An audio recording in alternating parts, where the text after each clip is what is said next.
It's very hard, though, having a big hit straight away, because I know with your career, you said later on you sort of ended up playing in a club with a couple of Jack Russells and a guy, you know, watching you. Yeah. You sort of did it the flip way round. I kind of paid my dues the wrong way round. Exactly, yeah. I did. I mean, after that whole time with the One and Only, and I got, like, a few years later, I was dropped by the record label and kind of... Yeah, they weren't even answering your calls, were they? No, it was a very humbling time for me. But yet you were still so young. You were like 23 yeah, or 22, something. 23 when that all happened. So I kind of rebelled against that whole pop thing and went and, you know, listening to Radiohead and shoegazing and turning up to 11 on my amp and telling people to bugger off if they want the One and Only, you know. Yeah. Which is all understandable, though, because you must have felt, you know, you're in your start of your 20s and you feel like your whole life's behind you rather than ahead of you. How do you stop shoegazing and just crack on?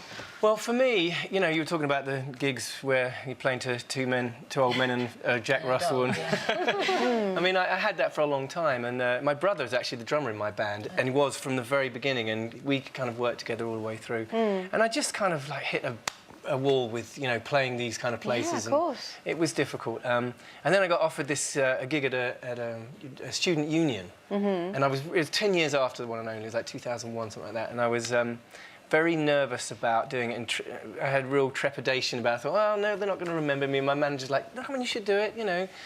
So it was the first time I went out as me, and first time I played the One and Only for like 6 or 7 years or something. Amazing. And, you know, I remember standing backstage and there was a house DJ on before me, and I was like, they're going to hate me, they're not going to know who I am. And all I could hear through the walls was, doof, doof, doof, you know. And I thought, I'm going to get out there and play the One and Only, you know.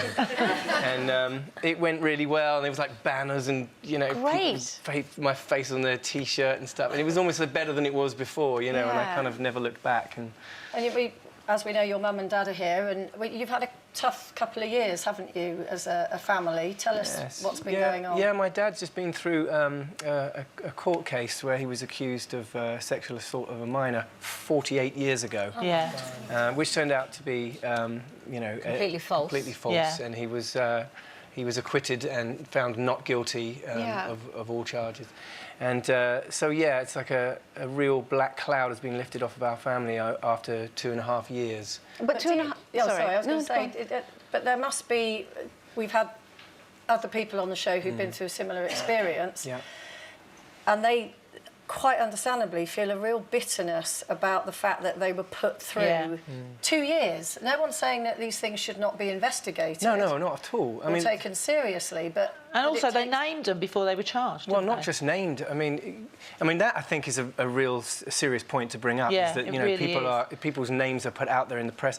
But also, my parents' address was printed. Oh, it's disgusting. They had to move out of their home. Just to get away from the attention they were getting, you know. Yeah, no, it's just wrong, and I'm glad that you're... Not to mention the money they had to spend out and will never get back. So would you would advocate that...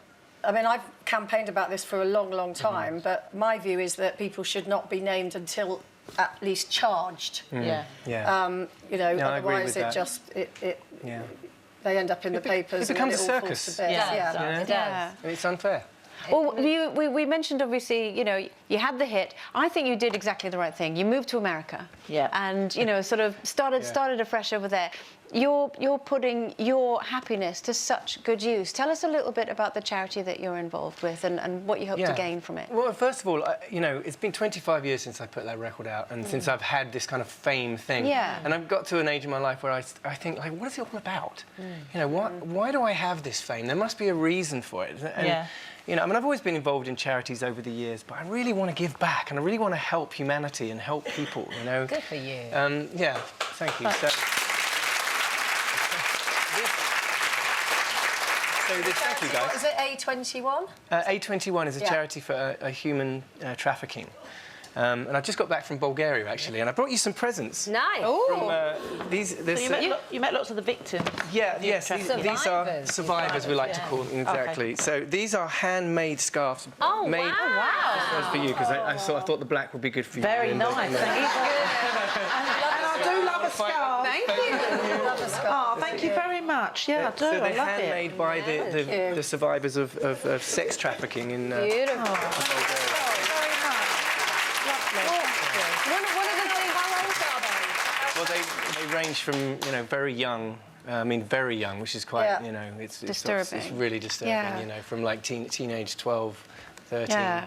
One of the things that you said, you like to follow the 4P model, which is prevention, protection, prosecution. And partnership. Yes. Yeah.